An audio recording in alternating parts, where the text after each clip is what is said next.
From the KIRO Radio Newsroom in Seattle, I'm Dave Ross, and these are the Ross Files.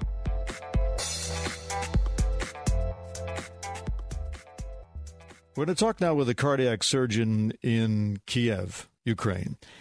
I got Dr. Gleb Yemetz's number from our own medical consultant, Dr. Gordon Cohen, who is actually, as it turns out, a frequent visitor to Ukraine. He has done surgery there and has worked at Dr. Yemetz's hospital. And I began just by asking Dr. Yemetz, this was last night, we recorded this last night, what conditions are like there as we were speaking. So now it's the fifth day of the Russian invasion in our country. First 2 days were really tough because the second day they tried really to occupy Kyiv, and they invaded their forces inside Kyiv. So there were big battles before they invading their soldiers with the tanks and all kind of the stuff. Before that, they are bombing Kyiv with the rockets before, and after they are invading their forces with soldiers and tanks inside Kyiv. But all of these battles we won, so there are no Russian forces in Kyiv now. They are in the suburbs waiting for the invasion, I think, this night. So we're still waiting for air bombs. So you're expecting something tonight then? Yeah, it's all days are the same. So do you live in an apartment building? I'm living in clinic. You're at the clinic now? Yes, of all 4 days, yes, because we have patients, and on the first and second day we had surgeries because there are some critical patients which will not survive if we leave them without surgery. So we perform surgery on the first, second day, and now we have 3 patients in the ICU and 14 patients in the wards, so which we could not discharge. So we could not leave them. So all necessary stuff, including surgeons, cardiologists, physiologists, ICU specialists, nurses, technical staff, everybody are here. So, and we are waiting for the injured soldiers. If there will be battles near us in radius of 5 to 10 kilometers, we will we will wait for the injured soldiers and we will try to help them. So like an urgent military surgery. So then all the hospital workers are living at the hospital now then? Yes. How do you get, who's supplying food and, change of clothes and things like that? Supplying food, our nation is a great nation, so now we are like big team. So there are some restaurants which are closed, but they have food, and we have some cooperations with them. Also, there are some manufacturers which are producing bread and everything else. So we are supplied with food, water. There are water filters in our institution, so there are no problems with water. We have electricity at the moment, so everything's okay. So do you have your own power supply? And the electricity has stayed on, or? No. Now is the general electric supply is working, but also we have generators which could generate next 12 hours if it's necessary to replace general electricity. What do you if you're in surgery and the air raid sirens go off? We'll continue to do surgery. That's all there is to it. You're not going down to the bomb shelter then? No. Have you had any nearby missile strikes to the hospital? To be honest, not close, no. Around 15 kilometers from our center there have been explosions. But not... neighbors are okay. And our institution, thanks to God, is also staying at the place. Yeah. Well, that's good to hear. I'm curious now. I think it's fair to say most of us are frankly surprised that Ukraine held out this long, because you're going up against the Russian army. Were you confident the whole time that you'd be able to hold out?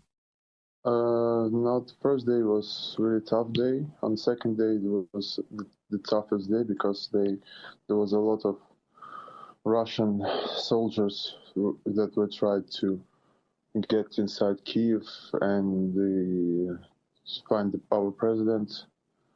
But we destroyed all of their military forces and even their special, like they say, Kadyrov's Chechenian elite warriors. All are destroyed by our forces. And the thing is that each citizen of Ukraine is now trying to protect their home. People are staying in the lines to be armed, just usual people, usual workers, not military ones. So now everybody in our country are trying to protect their home. I heard stories that the Russian soldiers themselves did not know that they would be sent into Ukraine to actually open fire on people. Is that true? I think yes, because they took all the phones from the soldiers and they didn't say where they are going, and then they just put them inside the battles, and they just the thing is that they're saying that, but I think it's true, because we were friendly nations before. It doesn't depend on Putin, because Putin is monster, but Russian people, they're really close mentally with our nation. Mm-hmm. So that the thing is like that. So it sounds like then Putin misjudged this whole situation. Was he truly expecting that the Ukrainian people were going to welcome this invasion? I think yes, because he's really blind and stupid, and I do not know how to say. We do not expect that he could do like this, but he thought that a lot of people are waiting for him here, and when he will invade Ukraine, he will have support from citizens. But that is the bullshit. So at this point, then, what are his options? I'm sure that he's feeling pretty embarrassed right now, and we know that for somebody who is used to getting his way, that would make him pretty angry. Are you worried that he might just try to pull out all the stops? He already pulled out all the stops, except nuclear weapon. So all the air forces, rockets, ballistic rockets, helicopters, tanks, everything that he have, he already put it, because now we destroyed a lot of, there are official statistics from our country. So there are around 6,000 Russian soldiers died, around 40 airplanes destroyed, around 700 tanks, around a lot of forces. Well, they've been talking about Belarus getting involved now. Would that change things substantially if the Belarusian army? No. I think no, because now they're demoralized. They understood that for them it's hell here. And the truth is on our side, because they are invaders. They are not protecting themselves. They are invading our country. So do you think the Ukrainian army will actually win this? I think the Ukrainian army already won this, because the half of military power of Russia right now at the moment was already in our country, so they have left not much, and they're really demoralized. They're understanding what's happening, and now Russian soldiers, they don't want to fight with us because we are really protecting ourselves really great. What do you think about your president, Zelensky? First of all, were you a supporter of his? Me, I never voted in my country for any president. That's my point of view. But now I know he's before war. He had the same problems as all previous with the corruption, with the structure, with everything was remaining the same. So we were not really happy with him. But now he showed us that he's brave man, brave president. And now his support, I think, is around 90% of the citizens. Wow. Because he do not leave us. He's staying in Kyiv and supporting his nation to defend Russian invasion. I heard a report that as a result of Ukraine's performance in defending itself, that Ukraine now thinks it ought to be part of NATO. Would you support that?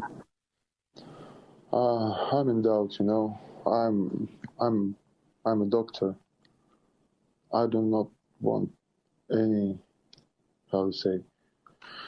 military parts of some countries. In our country, I'm for peace, and I do not want to say if I'm for or against. But now we showed for all world that we could, our army, by our own army, is not so bad. We can protect even the biggest military country in the world.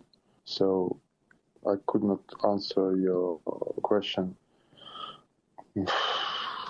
clearly, No, I understand.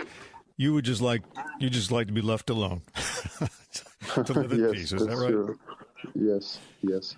Yeah, wouldn't we all? Let me ask you this: do you take this? I don't know if it's fair to say that Putin has threatened to use nuclear weapons, but I mean, he actually mentioned putting his nuclear forces on higher alert. Do you consider that? Do you consider that a threat? Do you think we should be worried about that? I think yes. He's. We do not know what is in his head, but now he really is in the bad position, and he has nothing to lose, because as I know now, even Chinese are starting to not support him. So without China, he has no chance to survive in economical status, in everything, because now the economical situation in Russian Federation is really, really poor, and there are 95% that were before poor people, and now they will have just nothing to eat. And that would be, in this case, I hope that there will be revolution from inside, because a lot of militaries were destroyed in our country, so not much left in Russia, and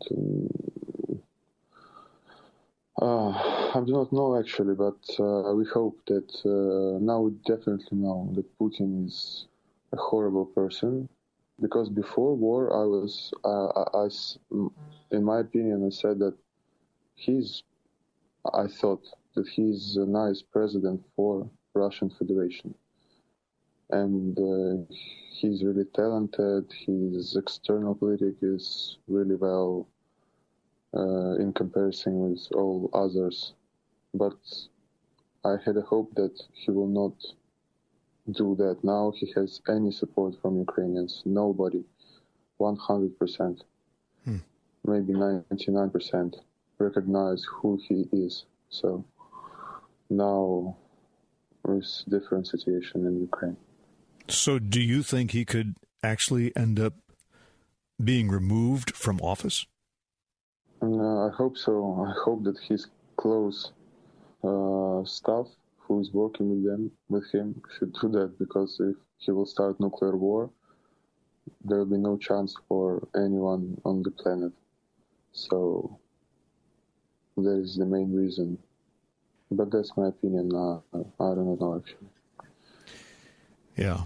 Well, that would be the best solution. I think most people believe that it would be great if we woke up one morning and it turns out that he'd gone missing. Yeah, that's true. Dr. Gleb Yemetz is a cardiac surgeon who has been living with his staff at the hospital there in Kyiv. I think it's fair to say that most of us are in admiration of the way that Ukraine has resisted this assault, and we wish you the best. Thank you very much. Thank you very much. It was nice to hear you. Nice to meet you. All the best. Remember that when there's a longer version of the interviews on Seattle's Morning News, you can usually find it right here in the original form, unconstrained by the limitations of a live broadcast. And you can subscribe so that when someone says, "Did you hear what was on Seattle's Morning News?" you can say, "Not only that, I heard the part that wasn't on Seattle's Morning News." So my advice is to subscribe, and then when we talk to an author, a politician, an entrepreneur, an artist, a scientist, a teacher, a journalist, a celebrity, you'll hear every word. I'm Dave Ross. Thanks for tuning in.